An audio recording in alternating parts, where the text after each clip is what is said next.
Congress's view that we should be able to have independence with respect to certain issues should take precedence. I don't. What is she even saying? It sounds to me like she thinks that there's a special imputed power from Congress to have elements of government outside the executive branch, outside the legislative branch, where people are unfireable because of their so-called expertise. I mean, this case comes from trying to fire someone on the Federal Trade Commission, right? The case is Trump v. Slaughter, and it's about firing an FTC director.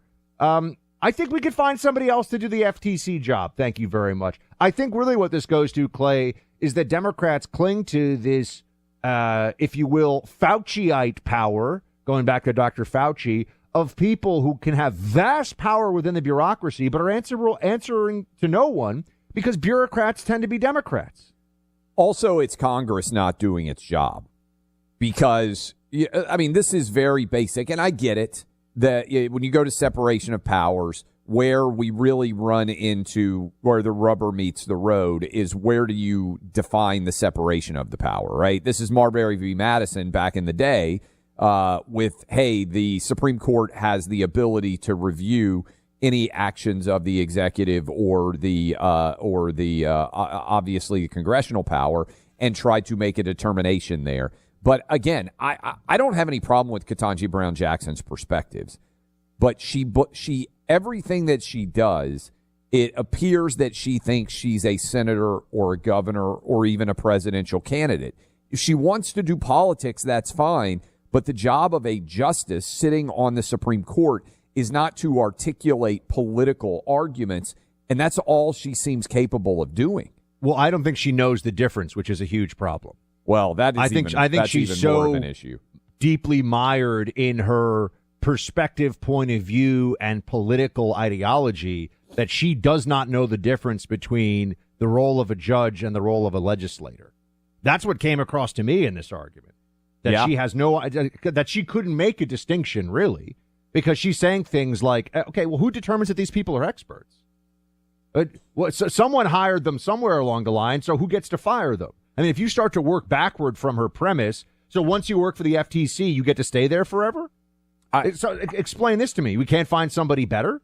I think what you're seeing also internally in the Supreme Court is there's a growing disrespect of Ketanji Brown Jackson's seat on the Supreme Court. I think you saw it when Amy Coney Barrett slapped her down in kind of unprecedented terms. But there was a big article I read in the New York Times recently where even Elena Kagan and Justice Sotomayor are not that happy with Ketanji Brown Jackson. And so I think this is a curse that she Biden makes their side look silly is really what's going on. She makes them look silly. This is the lasting curse of the Biden era that is going to unfortunately stain the Supreme Court for the next 30, 40 years, maybe long after I'm gone. Ketanji Brown Jackson is, I think, around 50 years old. She's probably got 30 years left on the Supreme Court, and I think she's going to be a real liability as a justice going forward. And again, I don't know that I've ever pointed this out with anybody. I'm not trying to brag and say, hey, as a lawyer, I'd be some great Supreme Court justice. I don't think I'd be very good at it.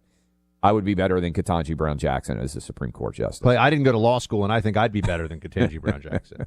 And I actually There's probably a lot of people out there that would be better. But again, I think there's an argument. I've never heard anybody make it, but I think there's an argument that her appointment is illegal under federal law and should not stand because of Biden specifically saying, I'm only going to put a black woman on. And by the way, she's I think a poor choice within the black female community. I think Biden, not surprisingly, made a poor choice, except to your point, he probably knew what he was doing, which is just basically putting a left-wing politician on the court to make left-wing arguments. And I think that's why you're seeing Sotomayor and Kagan back away from KBJ and why you're actually seeing Amy Coney Barrett, who seems pretty doesn't seem like an angry person, to get her fired up in some of these court opinions. I think it's probably giving you an idea about what's going on behind the scenes.